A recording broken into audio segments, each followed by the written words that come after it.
वैचारिक राजनीति या वैचारिक पॉलिटिक्स और एक छलावा जैसा विषय हमने लिया और उसके 2 सत्र हम पूर्व में कर चुके हैं। ये तीसरे सत्र है। तीसरे सत्र में भी हम लोग इसी विषय के कुछ पहलुओं पर और कुछ विशिष्ट पक्षों पर हम लोग चर्चा करेंगे कि आखिर वैचारिक पॉलिटिक्स है क्या, वैचारिक राजनीति है क्या और उसका छलावा क्या है। इस सत्र में हमारे साथ जुड़े हैं भारत के मूर्धन्य विद्वान, पत्रकार, वरिष्ठ संपादक और समाजवाद और राजनीति दोनों के विशिष्ट जानकार जिनमें लोहिया जी के साथ में, जिन्होंने गोयल जी के साथ के साथ में लंबा कार्य किया और भारतीय राजनीति पर बड़ी चर्चा कार्य करके पुस्तकें दी। श्रीमान रामेश्वर मिश्र जी, पंकज का स्वागत है इस कार्यक्रम में। नमस्कार। नमस्कार।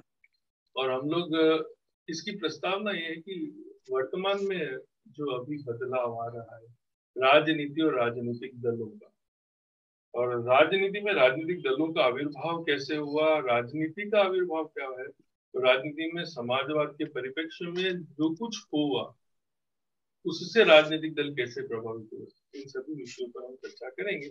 और मेरा अनुरोध है कि भाई साहब इस चर्चा को आरंभ करें और सर्वप्रथम हमको राजनीतिक दलों का राजनीति में आविर्भाव कैसे हुआ इस विषय पर कुछ जानकारी दें। नमस्कार। सभ्यता अध्ययन केंद्र के सभी मित्रों को नमस्कार। मित्रों, ये जो श्रृंखला है इसका ये तीसरा व्याख्यान है।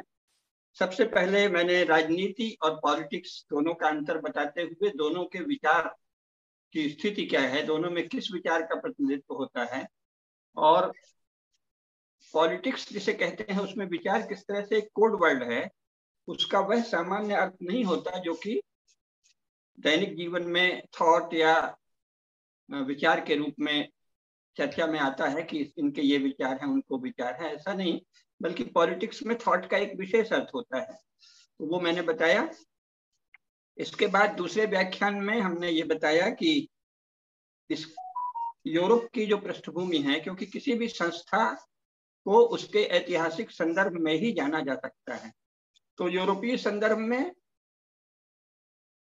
प्राचीन यूरोपीय इतिहास केवल एक अटकल और अनुमान के रूप में है, उनके पास अधिक सामग्री नहीं है। क्यों? क्योंकि बीच में जो चर्च आया उसने पुराना सब कहा कि ये तो रिडंडेंट है, रद्द है, किसी काम का नहीं है, फालतू है, तो उसको रद्द कर दिया और कहा कि बस ये जो हमारे चर्च की स्थापनाएं हैं वही जानने योग्य हैं, क्योंकि उसी के अनुसार समाज को चलना चाहिए। उस पर हमने विस्तार से बताया कि जिसे रिलीजियस मतवाद कहते हैं, थियोलॉजी कहते हैं, उसका स्वरूप क्या है और वो कितना भयानक, क्रूर, पैशाचिक तो है ही, उसमें झूठ, छल और वंचना कितना अधिक है।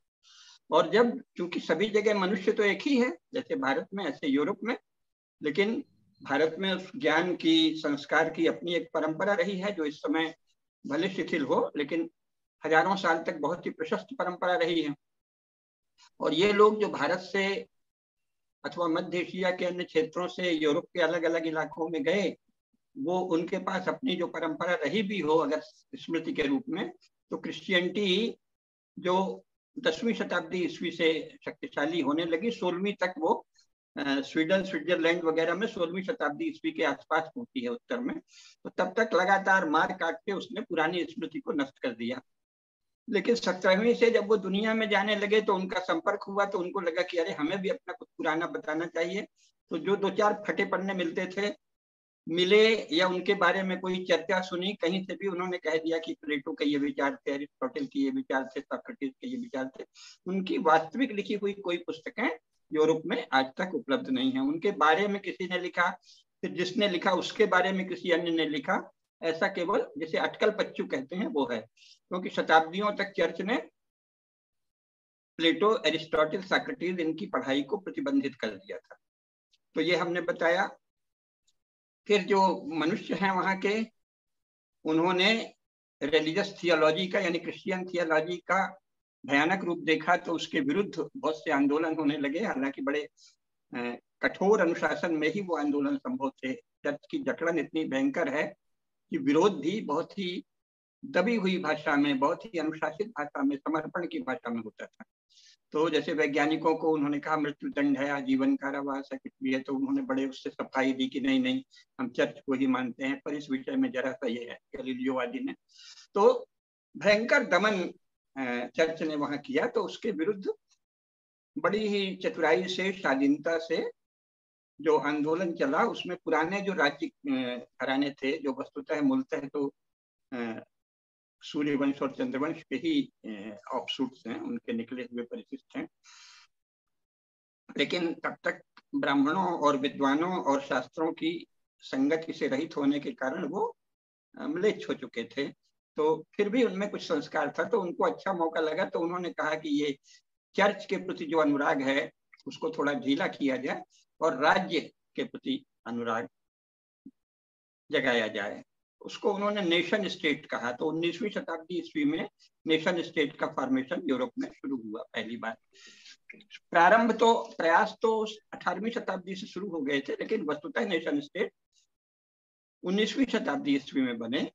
और नेशन का अर्थ है, जिसे वहां कहते हैं नेशन, वो वस्तुतः जाति के अर्थ में है, इसीलिए शुरू में बांग्ला में नेशन का जाति शब्द ही लिया जाता था। अलग अलग जातियों ने अपना नेशन, अपने को अलग अलग नेशन कहते थे, वल्गार अलग, बंडाल अलग, एंगल्स अलग, सेक्शंस अलग, ये सब चलता था, जूट अलग, ऊन अलग।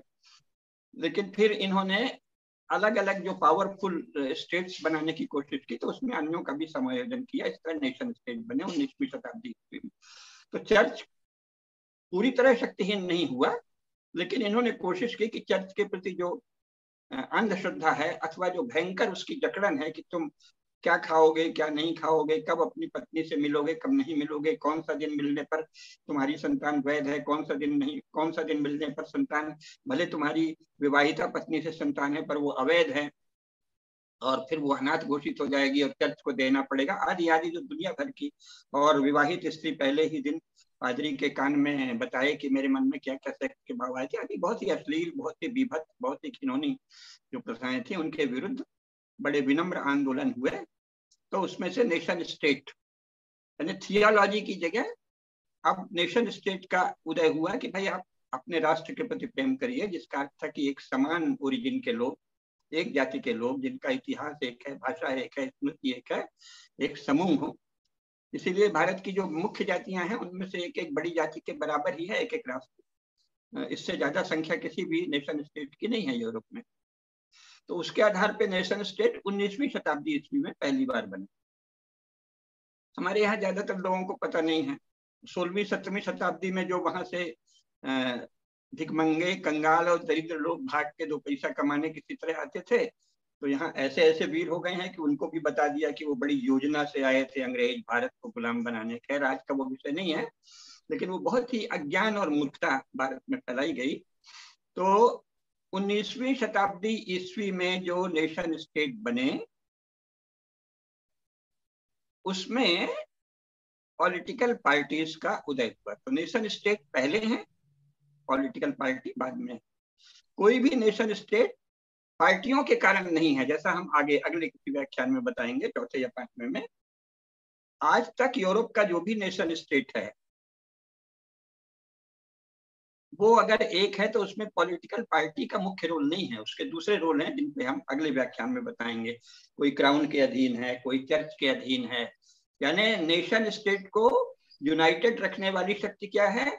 मुख्यतः यूरोप में उनका चर्च है। कोई कैथोलिक है, कोई प्रोटेस्टेंट है, कोई लुथेरियन है। चर्च का नेटवर्क जिसको संरक्षण देता है राजा।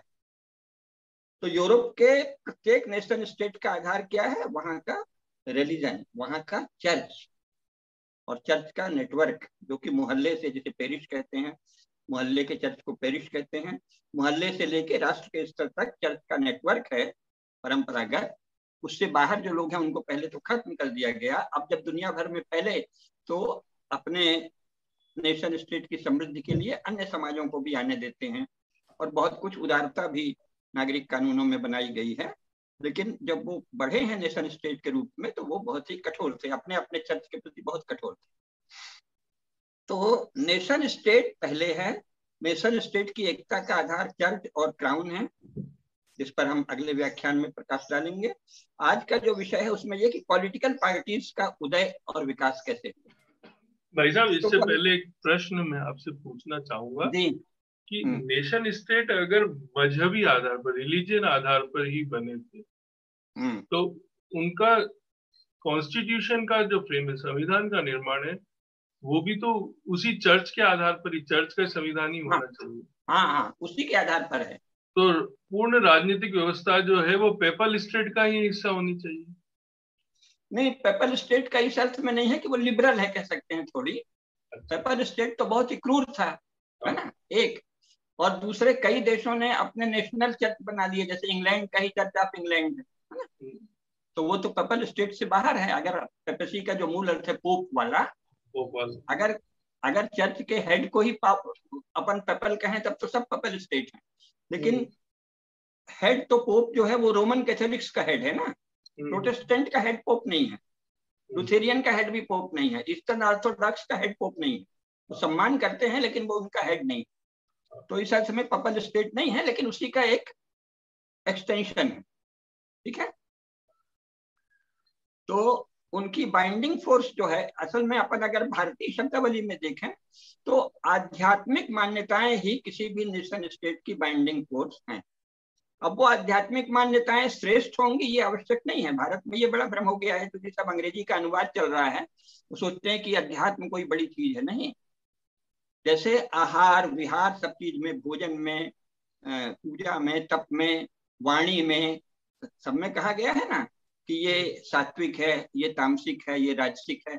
तो आध्यात्मिकता भी सात्विक होती है, राजसी होती है और तामसिक होती है। तामसिक आध्यात्मिकता अंधविश्वास और अंधकार पूर्ण आस्थाओं से भरी हुई होती है। यूरोप में अधिकांशतः तामसिक आध्यात्मिकता है, लेकिन साथ में उसमें रजोगुण नहीं हो तो जिए कैसे, तो रजोगुण भी है।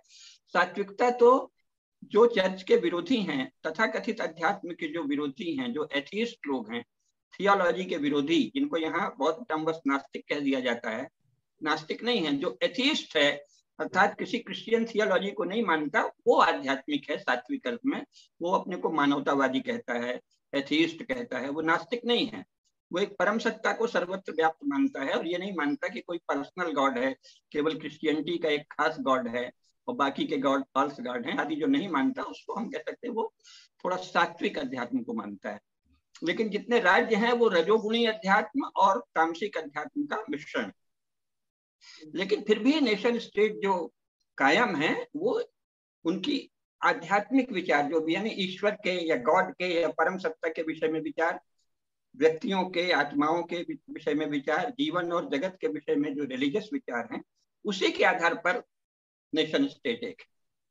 किसी तथाकथित पॉलिटिक्स के आधार पर कोई नेशन स्टेट एक नहीं। लेकिन पॉलिटिक्स उनका कंपल्शन है, क्योंकि उनको तो रजोगुणी है। तो रजोगुणी जो है वो पहले चर्च ज्यादा तामसिक हो गया, तो जो नेशन स्टेट है वो उसकी तुलना में थोड़ा रजोगुणी है। थोड़ा उन्होंने उदारता दिखाई, क्योंकि रजोगुण में थोड़ी क्रियाशीलता होती है, दुनिया की समझ ज्यादा होती है, तो थोड़ी उदारता आ जाती है। तो इस तरह ये जो नेशन स्टेट हैं, जैसा कि भटनागर जी ने पूछा, तो ये थियोलॉजी को थोड़ा लिबरल बनाने के आधार पर, यानी थियोलॉजी वहां है, चर्च हर एक नेशन स्टेट में चर्च का नेटवर्क है, लेकिन उसमें ढील है। जैसे कि कोई अनिवार्य नहीं है कि आप चर्च जाएं। तो ज्यादातर यूरोपियन देशों में लोग संडे को चर्च चले जाते हैं, उसमें भी नहीं जाते। जिसे वो लोग कहते हैं कि फेथफुल क्रिश्चियन और नॉट फेथफुल क्रिश्चियन। मतलब ऐसे क्रिश्चियन हैं जो फेथफुल हैं, जो पूरी तरह श्रद्धावान क्रिश्चियन है कह रहे हैं, या फिर आस्थावान क्रिश्चियन है। और ऐसे भी हैं जो क्रिश्चियनिटी के विरोध में नहीं है, लेकिन कहते हैं कि हाँ हम क्रिश्चियन हैं, लेकिन कोई खास उसकी चिंता नहीं करते, वो दुनियावी चिंता ज्यादा करते हैं। तो दुनियावी चिंता करने वाला ज्यादा अच्छा मनुष्य होता है, ये आगे विस्तार से कभी बताएंगे। क्योंकि ये जो आस्थावान है वो बहुत ही पैशाचिक और क्रूर भावनाओं वाले हो जाते हैं। लेकिन क्योंकि आज का विषय चर्च नहीं है, इसलिए अपन राजनीति में आते हैं। तो पॉलिटिकल पार्टीज के कारण कोई भी नेशन स्टेट एक नहीं है, लेकिन हर नेशन स्टेट में 19वीं शताब्दी ईस्वी में पॉलिटिकल पार्टी का उदय हुआ। अब यूरोप की जो आदत है वो अपनी हर संस्था को, क्योंकि उनके मन में एक हीन भावना है, जब दुनिया को उन्होंने देखा तो उनको लगा अरे संसार में इतने पुराने साम्राज्य हैं, राष्ट्र हैं, इतिहास है, ज्ञान है, परंपराएं हैं, संस्थाएं हैं बहुत प्राचीन काल से। जैसे भारत में जाति है तो पंचायतें हैं, तो ग्राम की भी इकाइयां हैं, खाप हैं, बहुत सारी इकाइयां अत्यंत प्राचीन काल से। शिष्ट परिषद है, विद्वत परिषद है, राज्य है, राज्य की विविध शाखाएं। राज्य इतना प्राचीन राजशास्त्र तो संसार में कहीं नहीं है जो भारत में है। तो इसको देख के उन्होंने क्या किया, अपनी हर संस्था को भी थोड़ा प्राचीन बताते हैं। हालांकि उसमें इतनी लीपअप होती है कि अगर आप होशियार हैं तो पढ़ के तुरंत देख सकते हैं, अरे ये तो झूठ बोल रहे हैं, लेकिन बोलते हैं। तो उन्होंने कह दिया कि 18वीं शताब्दी ईस्वी में हमारे यहाँ पार्टी का उदय हुआ, ऐसा कहा। लेकिन फिर खुद वही लोग कहते हैं कि नहीं, 18वीं शताब्दी में जो ग्रुपिंग हुई, जो समूहन हुआ लोगों का, उसको पॉलिटिकल पार्टी नहीं कह सकते। तो उसको क्या कहेंगे, वो एक तरह का क्लब जैसा था। जैसे इंग्लैंड में 18वीं शताब्दी में वहां के मोनार्क के समर्थन में एक बड़ा भारी गुट आया कि नहीं, चर्च को हटाओ, चर्च ऑफ इंग्लैंड बनाएंगे और ये पोप की आज्ञा नहीं मानो। और कुछ लोग आए कि नहीं, मोनार्क का तो हम सम्मान करते हैं पर पोप की आज्ञा भी मानेंगे। तो ऐसे करके उनमें आपस में बहुत कन्फ्रंटेशन हो गया। शुरू में तो ऐसा किया था उन्होंने कि जो चर्च के समर्थक है उन्होंने एक राजा को फांसी ही दे दी थी। वो विषय आज का नहीं है, विस्तार से फिर कभी बताएंगे। तो इन दोनों गुटों में आपस में जो झड़प हुई, कई बार वो लोग कहते हैं कि वो भी पार्टियां थी, पर वो पार्टी जो पॉलिटिकल पार्टी का अर्थ होता है उस अर्थ में वो पार्टी नहीं थी। वो दो गुट हैं, एक राजा का समर्थक, एक चर्च का समर्थक। राजा के समर्थक भी चर्च के विरोधी नहीं थे, पर कहते थे भाई राजा ज्यादा बड़ा है। चर्च के समर्थक भी राजा के विरोधी नहीं थे, पर कहते थे कि राजा को चर्च की आज्ञा माननी चाहिए। तो इस तरह की आपस की लड़ाइयां हैं, जैसे मोहल्ले की लड़ाई होती है, उस तरह की चीज थी। तो असली जो पार्टी जिन्हें कहा जाता है, उसमें सबसे पहले ये लोग संयुक्त राज्य अमेरिका की कहते हैं कि 1787 ईस्वी में वहां एक पार्टी का गठन हुआ। पर वो भी वस्तुतः फर्स्ट पार्टी, उन्होंने उसका नाम दे दिया था फर्स्ट पार्टी सिस्टम, पर वो आके 18वीं शताब्दी का अंत है 1787, लेकिन वस्तुतः 19वीं शताब्दी ईस्वी में ही वहां भी रिपब्लिकन, डेमोक्रेट आदि पार्टियों का गठन हुआ, पहले ये नहीं थी। सबसे पहली पार्टी स्वयं यूरोप में जो मानी जाती है वो स्वीडन की। स्वीडन में पहली पॉलिटिकल पार्टी, जिसे पॉलिटिकल पार्टी कह सकते हैं, ऐसी पार्टी 1867 ईस्वी में बनी, यानी 19वीं शताब्दी ईस्वी के उत्तरार्ध। इसके पहले यानी 1867 ईस्वी के पहले यूरोप में आधुनिक अर्थ में कोई पॉलिटिकल पार्टी नहीं थी। तो ये कितना हो गया, ये मुश्किल से 160 वर्ष पुरानी पॉलिटिकल पार्टी का इतिहास क्या है, 160 वर्ष पुराना है ना। इससे पहले संसार में कोई पॉलिटिकल पार्टी नहीं थी, तो ये जानना चाहिए। तो 1867 ईस्वी में जो पॉलिटिकल पार्टी बनी स्वीडन में, उसका नाम था लंतमन्ना। वहां की स्वीडिश भाषा है ये, लंतमन्ना। लंतमन्ना पार्टी जो है वो 1867 में बनी और 21 साल बाद 1888 में इसके दो टुकड़े हो गए। किस बात पर दो टुकड़े हो गए कि वो एक कहता था कि फ्री ट्रेड है, मतलब हम दुनिया में कहीं भी व्यापार करें अपनी शर्तों पर ही, हालांकि था। और दूसरे ने कहा कि नहीं, राज्य के संरक्षण में व्यापार करें, ऐसे नहीं कि व्यापारी कहीं भी चले जाएं। तो ये आपस की लड़ाई थी।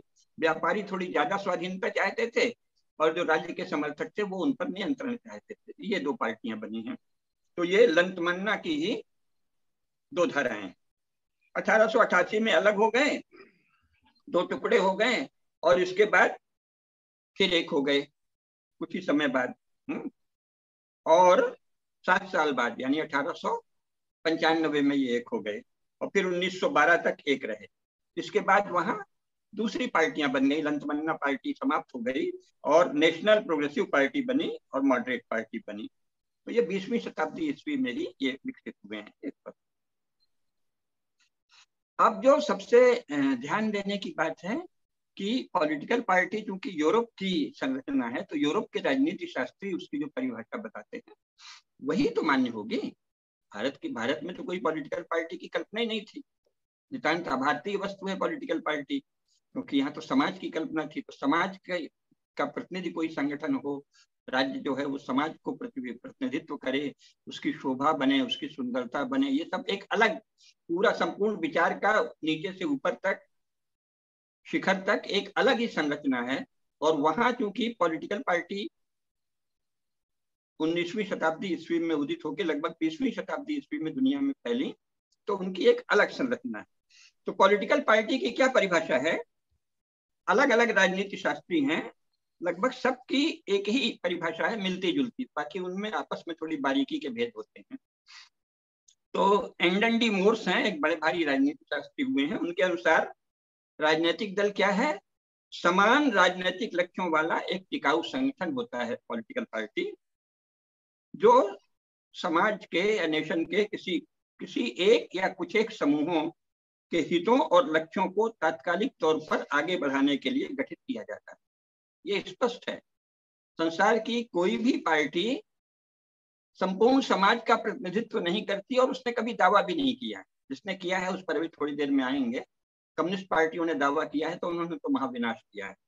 लेकिन जो वस्तुतः है पश्चिमी यूरोप है, जहां पार्टियों का उदय हुआ, वहां कोई भी पार्टी ये नहीं कहती कि हम संपूर्ण समाज के प्रतिनिधि, कभी भी नहीं कहती। वो कहते हैं कि हम इस ग्रुप के प्रतिनिधि। जैसे इंग्लैंड है, इंग्लैंड में प्रारंभ में कौन सी पार्टी हुई? तो शुरू में कंजर्वेटिव पार्टी हुई और लिबरल हुई। कंजर्वेटिव वो थी जो कहती थी कि प्रोटेस्टेंट चर्च की जो भी मान्यताएं और आस्थाएं हैं और जो रूढ़ियां हैं, कन्वेंशन हैं, उन सबको यथावत मानना होगा। इसे कहते हैं कंजर्वेटिव पार्टी। और लिबरल वो हैं जो कहते हैं कि नहीं, वो सब तो रहने ही चाहिए, प्रोटेस्टेंट चर्च के हम निष्ठावान अनुयायी हैं, लेकिन उसमें थोड़ी सी उदारता, उसमें अलग अलग है। मार्टिन लूथर का और कई लोगों के विद्रोह हैं, तथा कथित पादरियों के ही, तो उन्होंने कहा कि ये थोड़ा उदार होना चाहिए। उनके आपस के झगड़े हैं। मतलब एक कहता है कि नहीं, पोप को या कि जो अगर चर्च ऑफ इंग्लैंड है तो उसके जो डीन हैं और जो बिशप्स हैं उनको ही अधिकार होना चाहिए पूरी सोसाइटी के लाइफ को कंट्रोल करने का। और दूसरा कहता है कि नहीं भाई, वो केवल रिलीजियस मामलों को कंट्रोल करें, थोड़ा सा हमको छूट दें खाने पीने की। तो ये कंजर्वेटिव और लिबरल, ये दो दल शुरू में बने। तो पॉलिटिकल पार्टी की परिभाषा क्या है? किसी एक छोटे ग्रुप या थोड़ा बड़े ग्रुप, यानी दो चार ग्रुपों के हितों को पॉलिटिकल एजेंडा बनाकर उसके लिए चुनाव लड़ना और पद प्राप्त करना और फिर उन हितों को आगे बढ़ाना। पॉलिटिकल पार्टी का यही होता है। पॉलिटिकल पार्टी किसी एक या कुछ एक समूहों के इंटरेस्ट को, हित को, स्वार्थ को आगे बढ़ाने के लिए बना एक सामूहिक संगठन है जो क्या हो जाता है, देखिए आ रहा है या नहीं? आवाज आ रही है? आ रही है भाई साहब, आ रही है। जी हाँ, एक सामूहिक संगठन है जो राजनीतिक पदों पर काबिज होने के लिए चुनाव लड़ता है। उसके लिए वो मेंबरशिप करता है, ज्यादा से ज्यादा अपने लोगों को, यानी उसी वर्ग या गुट के लोगों को भर्ती करता है। फिर उनकी एक कार्यकारिणी बनाता है और फिर एक ऐसा नेता चुनता है जो कि उसको प्रतिनिधित्व कर सकें। तो पॉलिटिकल पार्टी क्या होती है?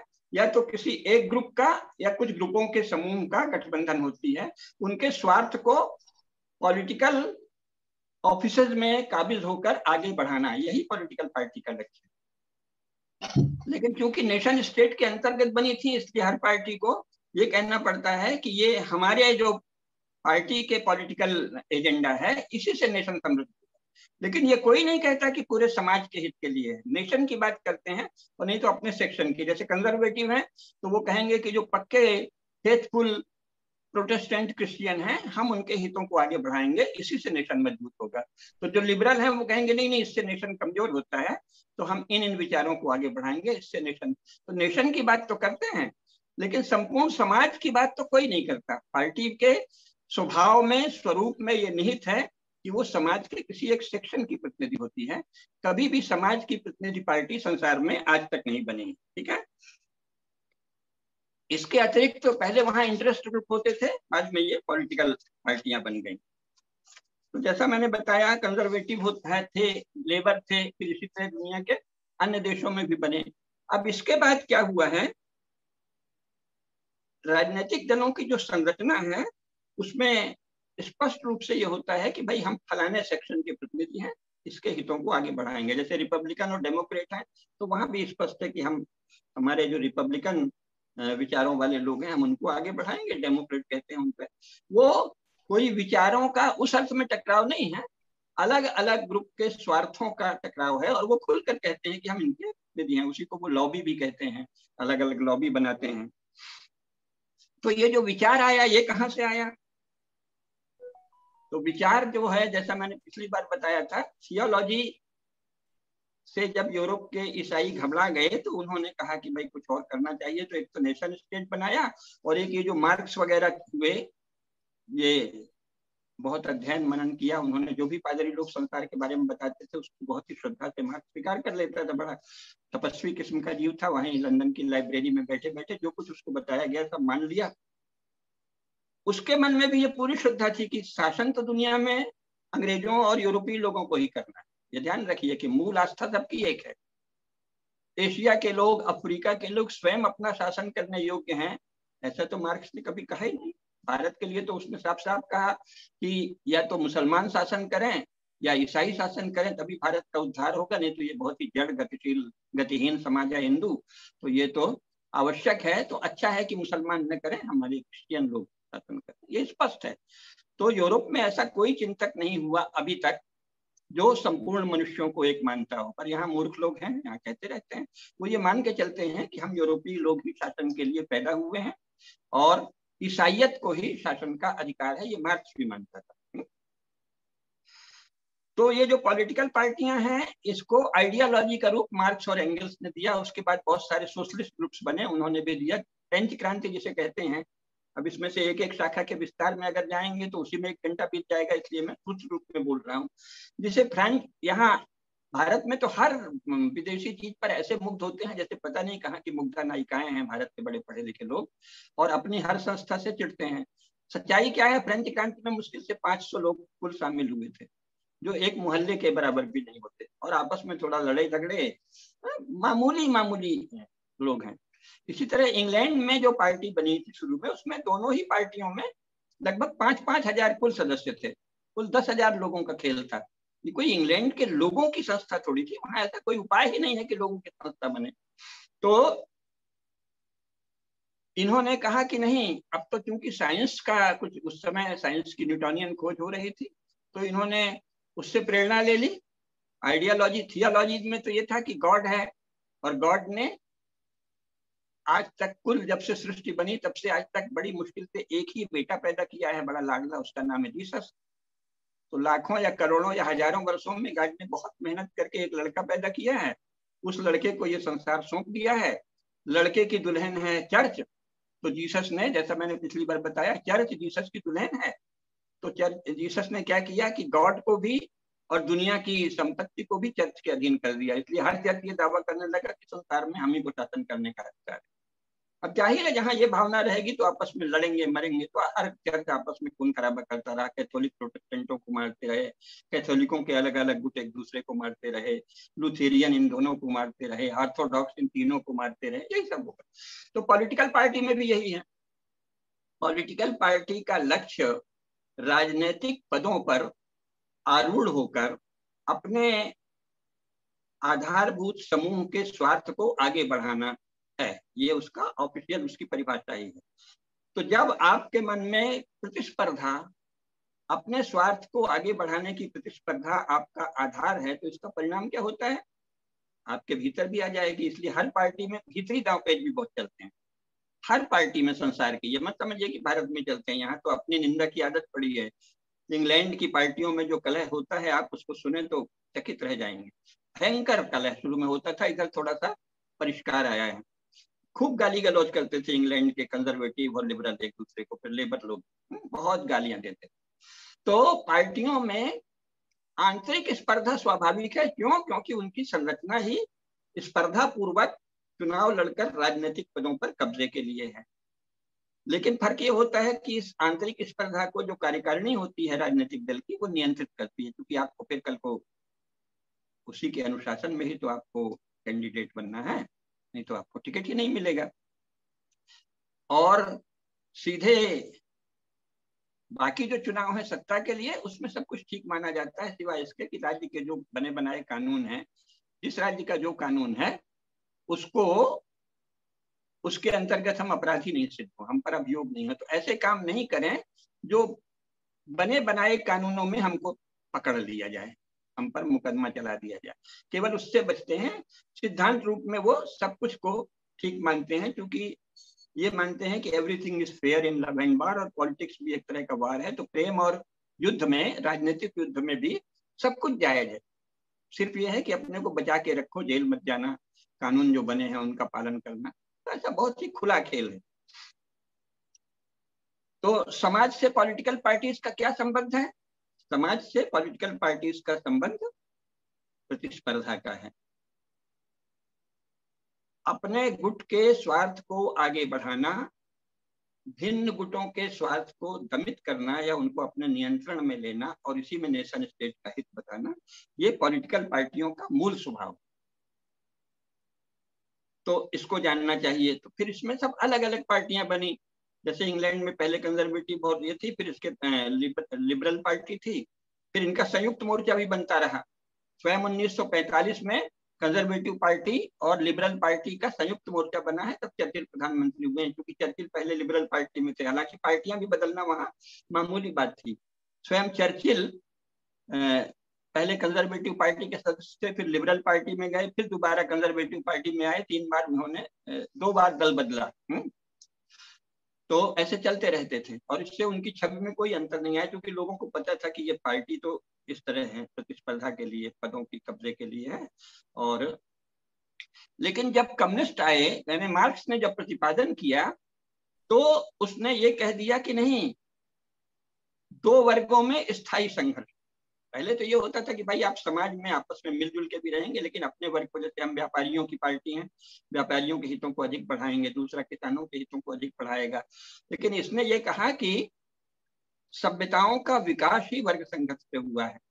तो सभ्यताओं का विकास वर्ग संघर्ष से हुआ है, तो जो अधिक होशियार लोग हैं वो सदा शोषक होते हैं। वो दूसरों को जो शोषित करते हैं, उनको ठगते हैं, उनको मूर्ख बनाते हैं, उनसे ज्यादा काम लेते हैं, पैसा कम देते हैं, ये उसका सिद्धांत। तो शोषक वर्ग और शोषित वर्ग में संघर्ष चलता है, इससे सभ्यताओं का उदय होता है। क्लास स्ट्रगल, वर्ग संघर्ष सभ्यताओं के उदय का इतिहास है। तो उसने कहा कि ठीक है, पहले सामंतवाद आया, फिर अब पूंजीवाद आया है, लेकिन अब आगे चल के प्राविधिक प्रौद्योगिकी उन्नति हो जाएगी, तो ये जो लोग हैं इंडस्ट्रियल लेबर, जो लेटेस्ट टेक्नोलॉजी के जानकार लेबर होंगे, इनके पास बहुत शक्ति आएगी, जितनी राजाओं और उनके पास थी लगभग वैसी शक्ति आ जाएगी, लेकिन इनके पास सीधे पावर नहीं होगी।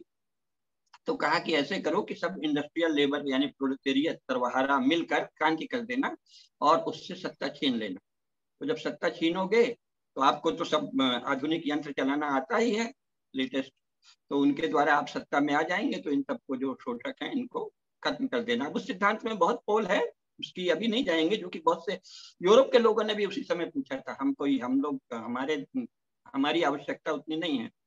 यूरोप के लोगों ने मार्क्स से पूछा था कि भाई अगर जो अधिक होशियार है, अधिक टैलेंटेड है, उसका काम ही कम टैलेंटेड को मूर्ख बनाना, उसका शोषण करना, उससे काम ज्यादा लेना, पैसा कम देना, चुटिया बनाना, यही है सभ्यता के विकास का तरीका, तो आप किस क्लास को करते हैं? तो उसमें उसने सफाई दी कि नहीं, हम अपने को डी क्लास कर लेते हैं। अब ये सब इतनी हास्यास्पद है। मार्क्स ने कहा नहीं, हम लोग जो सोशलिस्ट हैं, कम्युनिस्ट हैं, वो अपने को डी क्लास कर लेंगे, वर्गच्युत कर लेंगे। तब उसमें फिर प्रश्न पूछा गया कि अगर आप वर्गच्युत करते हो तो मानवता इतनी पुरानी है, तुम्हारे अनुसार 10,000 7,000 साल तो है ही, प्राचीन तो वो लोग, क्योंकि वहां हिमयुग था, उसके बाद बर्फ पिघली, तब तक की मेमोरी थी, तो 7,000 ईसा पूर्व 7,000 से पुरानी स्मृति यूरोप में थी ही नहीं। तो उन्होंने कहा अच्छा, कम से कम 7,000 वर्ष से तुम्हारे अनुसार सभ्यता का विकास हुआ है, तो पहले ऐसे लोग नहीं हुए क्या जो वर्गच्युत हुए, जो डी क्लास करते हो? तो इसका कोई उत्तर मार्क्स के पास नहीं था। और ये बात अभी 20वीं शताब्दी तक गांधी जी को पता था, इसीलिए उन्होंने कई बार ये बात कही थी कि क्लास की कोई भी संतोषजनक परिभाषा मार्क्स नहीं दे सका है, इसलिए उसका सारा सिद्धांत कचरा है। लेकिन अब तो यहाँ बाद में चल गया, वो अलग बात है, वो विषय अभी का नहीं है। तो इन्होंने ये कहा कि शोषित वर्ग का एक राजनीतिक दल होगा जो सर्वहारा की क्रांति करेगा और वो सत्ता पर कब्जा कर लेगा। तो तब से आइडियोलॉजी बेस्ड पार्टी बनने लगी। यानी आइडियोलॉजी बेस्ड पार्टी कहाँ होती है? केवल कम्युनिस्टों में, कम्युनिस्ट देशों में। और कम्युनिस्टों की प्रेरणा से यूरोप में भी हैं, लेकिन कोई भी आइडियोलॉजी वाली पार्टी यूरोप में आज तक शक्तिशाली नहीं हुई है। जैसे सोशलिस्ट पार्टी एक छोटी सी लंदन में भी है, फ्रांस में भी है, जर्मनी में भी है, लेकिन वहां पावर में नहीं आई। नेशनलिस्ट, जिसने अपने आप को नेशनलिस्ट सोशलिस्ट कहा, वो तो पावर में आ गया, नेशनल सोशलिस्ट पार्टी। लेकिन केवल सोशलिस्ट पार्टी, संसार के मजदूरों एक हो कहने वाली कोई पार्टी पश्चिमी यूरोप में सत्ता में नहीं आई, क्योंकि उनकी अलग एक परंपरा है। तो आइडियोलॉजी बेस्ड पार्टी कहाँ का आइडिया है? कम्युनिस्टों का। तो भारत में आइडियोलॉजी का इतना हल्ला कैसे चला? क्योंकि जवाहरलाल नेहरू का सोवियत संघ से भी सम्मोहन था और संबंध भी था, और इंग्लैंड से भी था। तो उन्होंने ढांचा तो प्रशासन का, क्योंकि वो इसी के अभ्यस्त हो गए थे अंग्रेजों से मेलजोल करके, तो ढांचा ब्रिटिश रहने दिया और इसमें पॉलिसी सारी सोवियत संघ की ले ली और उसका एक बहुत ही चतुराई भरा मिश्रण तैयार किया। देखो, हमें अपने लोगों की अच्छाई और कमी दोनों जानना चाहिए। जवाहरलाल नेहरू बहुत होशियार व्यक्ति थे। भारत की दृष्टि से वो एक दुष्ट और नीच व्यक्ति हैं, लेकिन बहुत होशियार थे। और राजनेता तो प्राय सभी, अधिकांश राजनेता, अगर हम सदाचार की और धर्म की प्रामाणिक कसौटियां करें तो मुझे लगता है भारत में 99% नेता दुष्ट और नीच ही कहलाएंगे। वो कसौटी आजकल आप कह भी नहीं सकते, जेल चले जाओगे। लेकिन अगर धर्म की कसौटी में कहें तो ज्यादातर नेता तो दुष्ट और नीच ही ठहरेंगे। जवाहरलाल भी ऐसे ही थे, लेकिन बहुत होशियार। उन्होंने कम्युनिज्म से ये ले लिया कि शिक्षा और संचार माध्यमों पर स्टेट का ही एकाधिकार रहे, और ढांचा ब्रिटिश ले लिया। और धीरे धीरे कोशिश करने लगे कि जो ब्रिटिश ब्यूरोक्रेसी है वो कमिटेड ब्यूरोक्रेसी में बदल जाए, अर्थात वो कम्युनिज्म, अर्थात हमारे विचार का पालन करने लगे। अब असली कम्युनिज्म वो अपने को ही मानते थे। तो जो उस समय के कम्युनिस्ट लोग थे उनको तो वो धुरधुराते थे और कई बार उनकी जासूसी भी कराते थे, 2-4 को बंद भी कर देते थे। पहली कम्युनिस्ट सरकार जो है उसको भंग तो केरल में जवाहरलाल नेहरू ने ही किया था ना, गोली चलवाई थी पट्टम थाणु पिल्लई की सरकार, जो समाजवादी थी। तो ये सब आपस में, जैसे हमने बताया ना, जब प्रतिस्पर्धा राजनीति का आधार है तो आंतरिक प्रतिस्पर्धा भी चलती है। तो समाजवादियों में भी आप देख लीजिए, समाजवादियों और कम्युनिस्टों के जबरदस्त गुट हैं। भारत में कम्युनिस्टों के 25 से अधिक गुट हैं।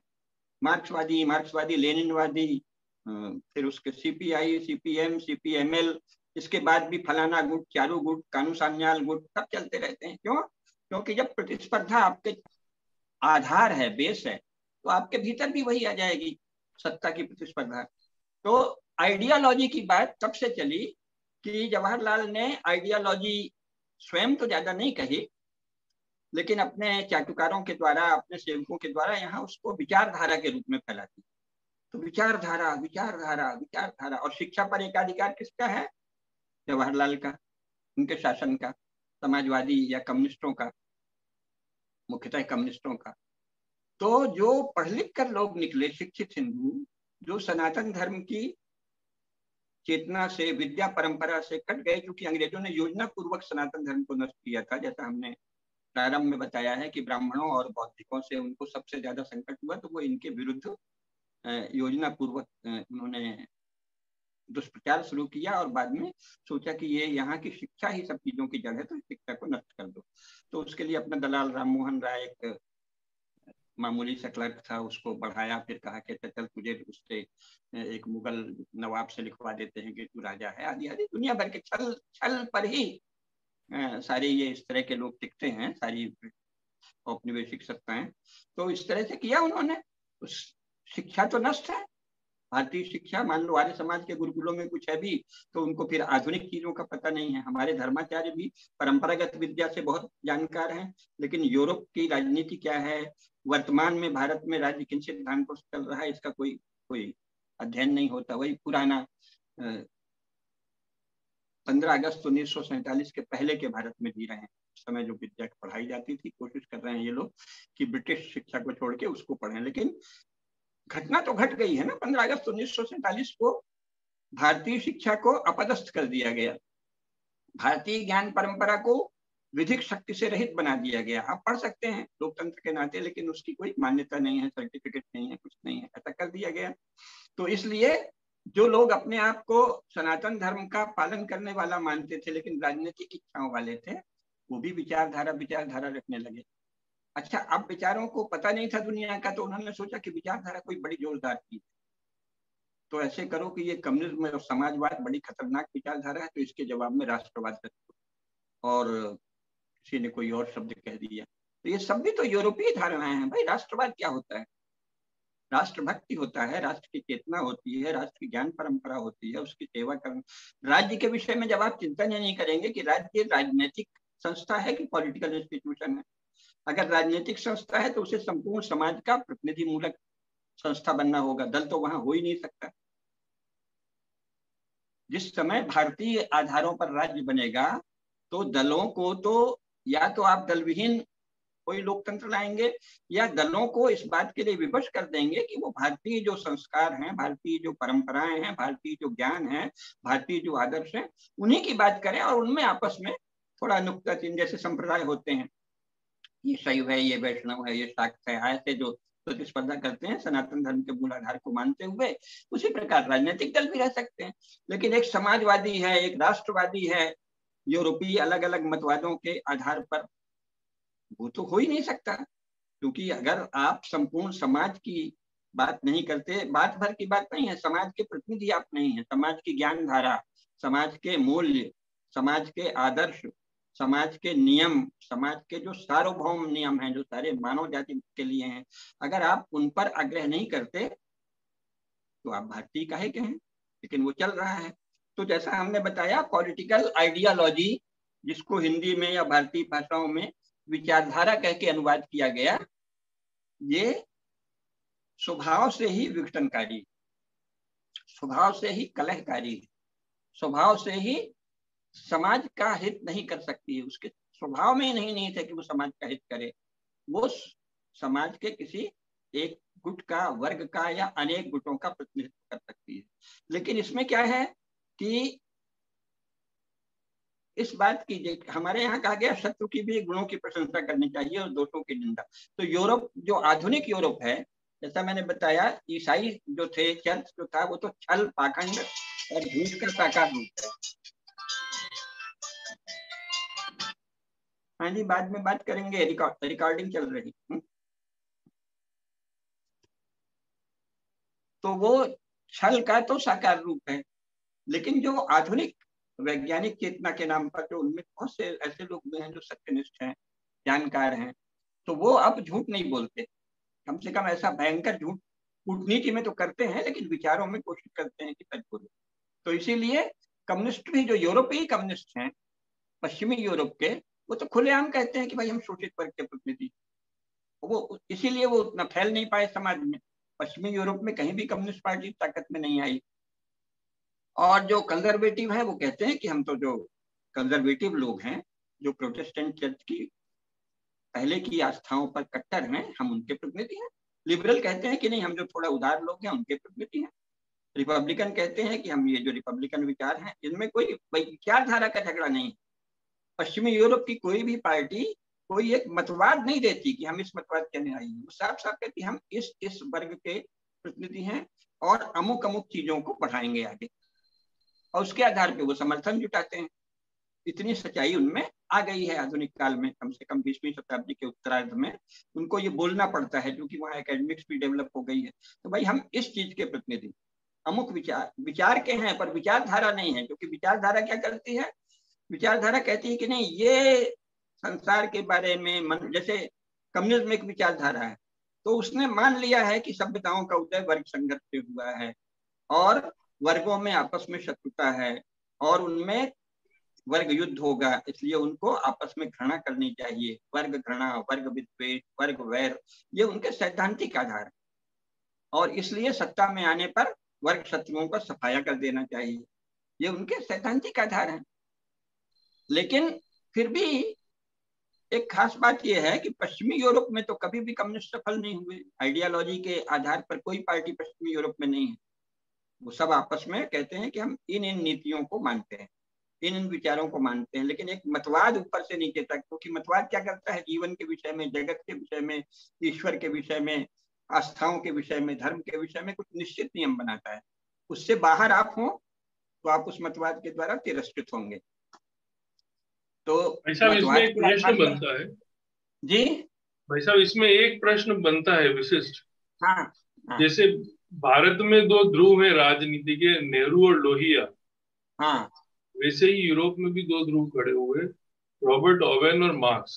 हम हाँ। अभी दोनों ही की विचारधाराओं को सुन रहे हैं, आपने दोनों ही को बहुत अच्छे ढंग से दिखाया।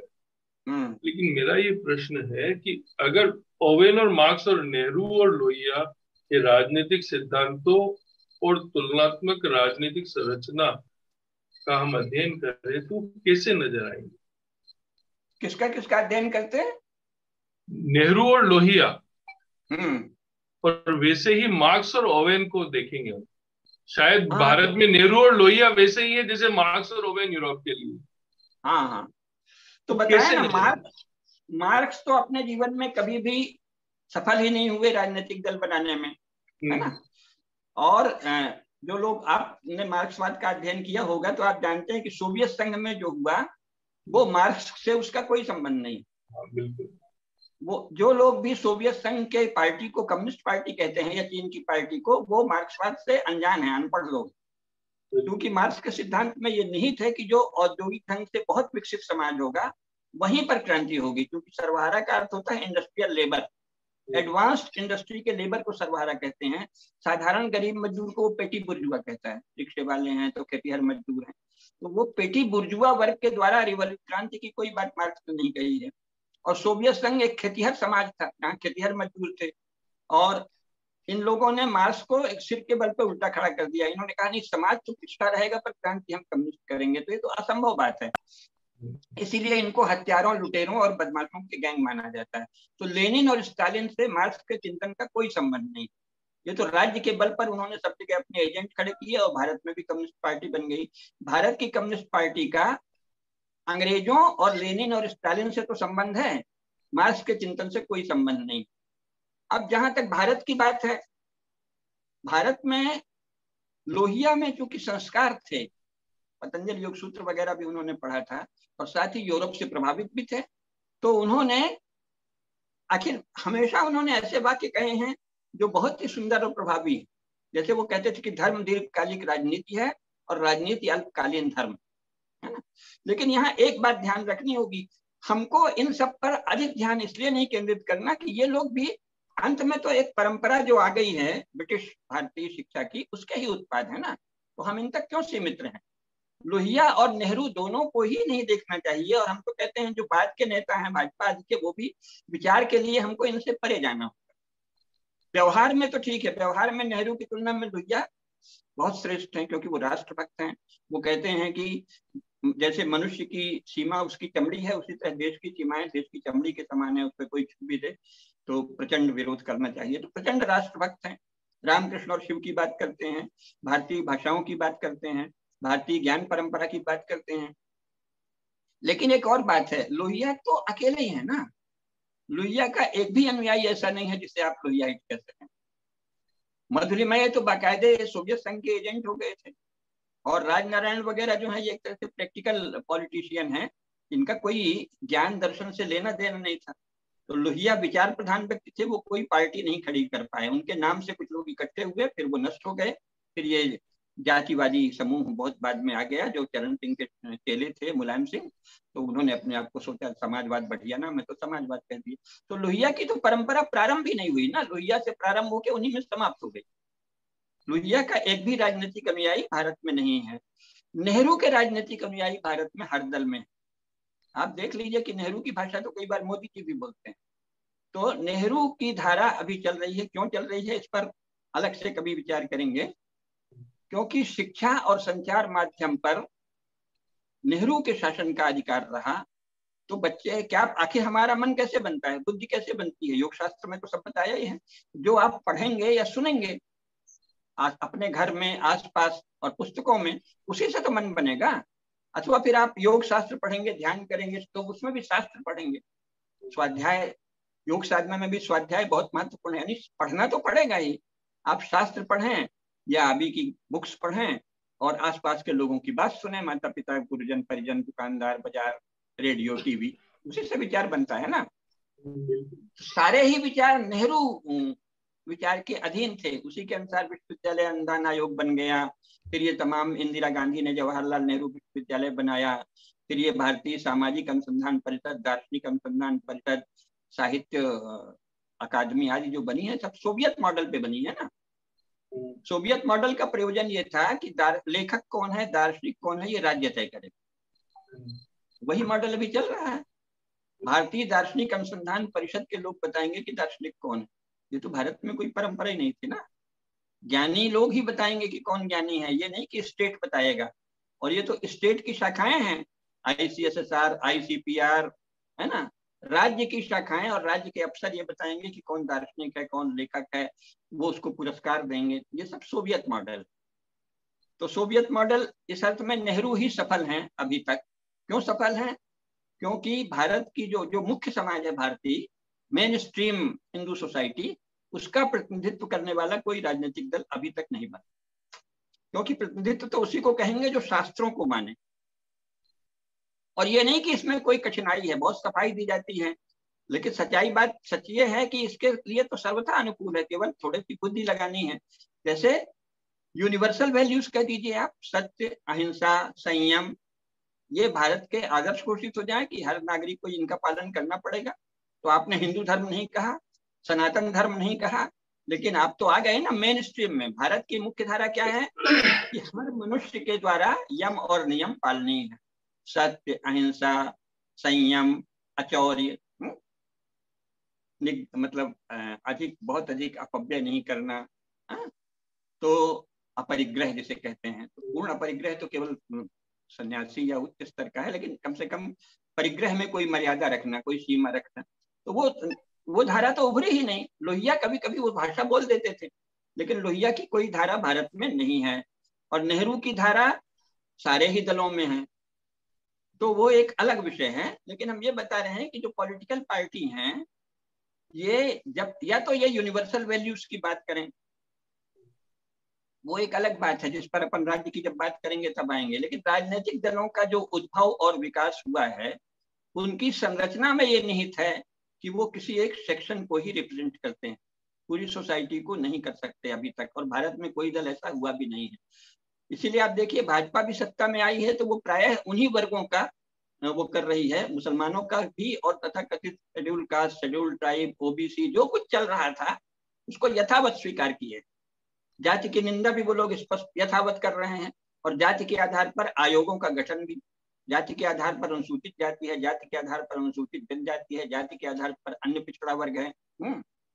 तो आपने शासन को अनुसूचित जाति, अनुसूचित जनजाति और अन्य पिछड़ा वर्ग के हितों के संरक्षण का दल बना लिया है अपने पार्टी को। संपूर्ण समाज का तो नहीं बनाया है।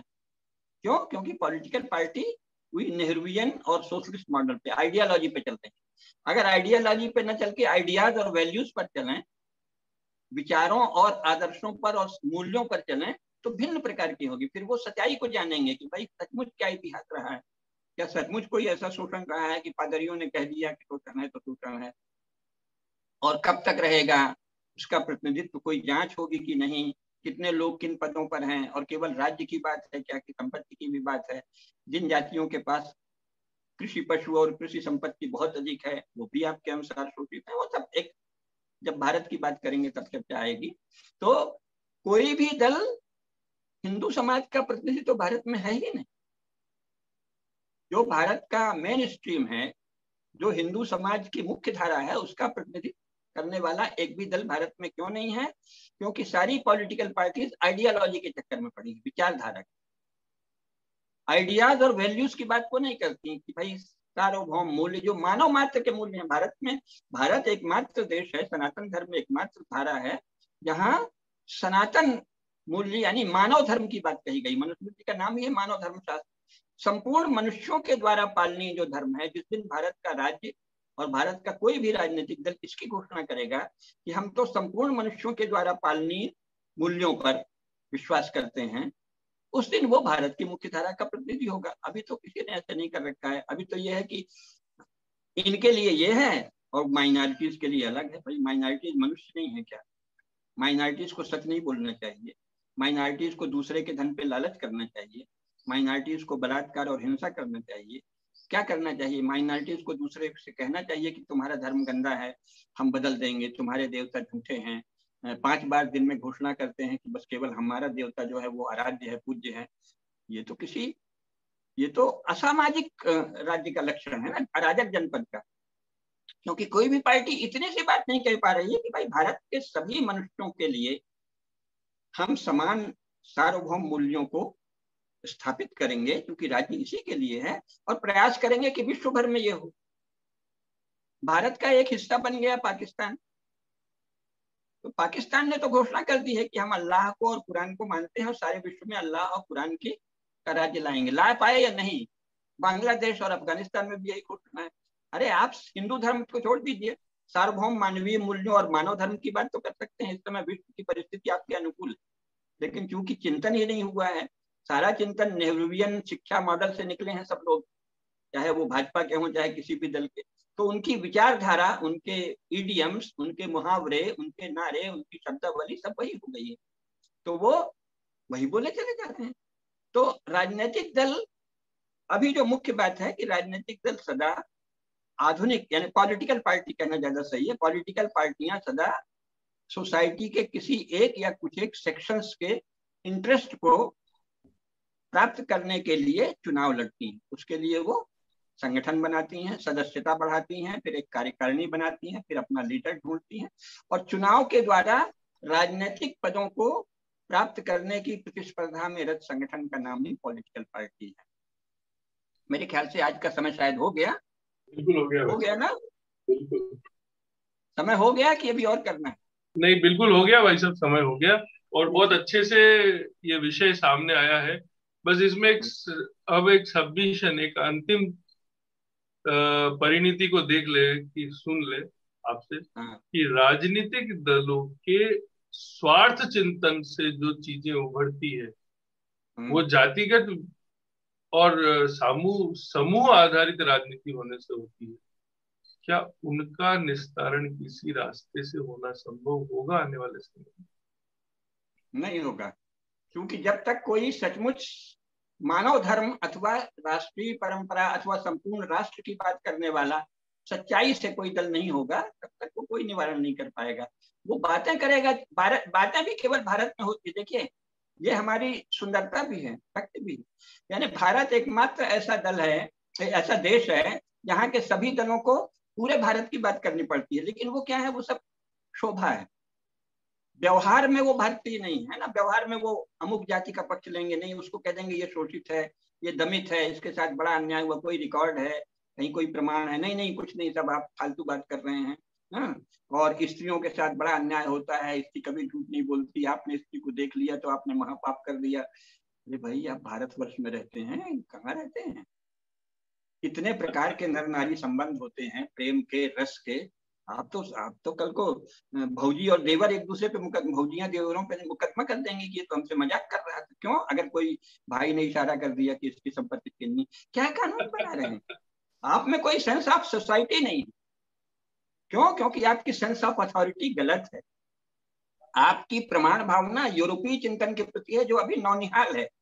विवेकानंद ने इस विषय में साफ कहा था कि भाई ये तो मानव सभ्यता के इतिहास में ये शिशु है। और देख, जैसा मैंने बताया, 150 साल तो कुल नेशन स्टेट बने, 200 साल हुआ, और पार्टियों का कुल जीवन 150 वर्ष का है। बताया ना, सबसे पहली पार्टी 1867 ईस्वी में स्वीडन में बनी। 150 वर्ष पुरानी संस्था पर इतना गर्व, और ऊपर से आइडियोलॉजी तो इसने, मार्क्स ने कहा, ये तो 19वीं शताब्दी ईस्वी में चर्चा हुई है, 20वीं में चर्चित हुई है, यानी 100 साल। आइडियोलॉजी, विचारधारा, ये कोई राजनीति का विषय होते हैं? मूर्खतापूर्ण बात है। अरे मूल्य आदर्श कह लो, अगर यूरोपीय भाषा बोलना है तो वैल्यूज कहो, यूनिवर्सल वैल्यूज, और नहीं तो यम नियम, है ना, सत्य, अहिंसा, संयम, अचौर्य, दूसरों की संपत्ति पर गिद्ध दृष्टि नहीं डालना, ये सब है ना मानव धर्म। अगर विचारधारा ही करनी है और किसी चीज को लेना ही है वैल्यूज पर, तो चैतन्यता के 4 प्रमाण लिए जाए, मन, चित्त, बुद्धि, अहंकार, उसी से चलाया जाएगा। जी, तो यही कहना था कि ये जो अभी का ढांचा है, ये अनिवार्य रूप से कलहकारी है, लेकिन इसमें कोई रोक नहीं है, और विश्व की परिस्थितियां इस समय अनुकूल हैं। न तो कोई ईसाई तंत्र बहुत मजबूत है, संपूर्ण यूरोप ईसाइयत से आधे एक सीमा में तक तो मुक्त हो चुका है, और वो प्रबुद्ध जन बहुत हैं, वहां मानवतावादी लोगों का बड़ा समूह है, और इस्लाम तो अंतिम सांसें गिन रहा है।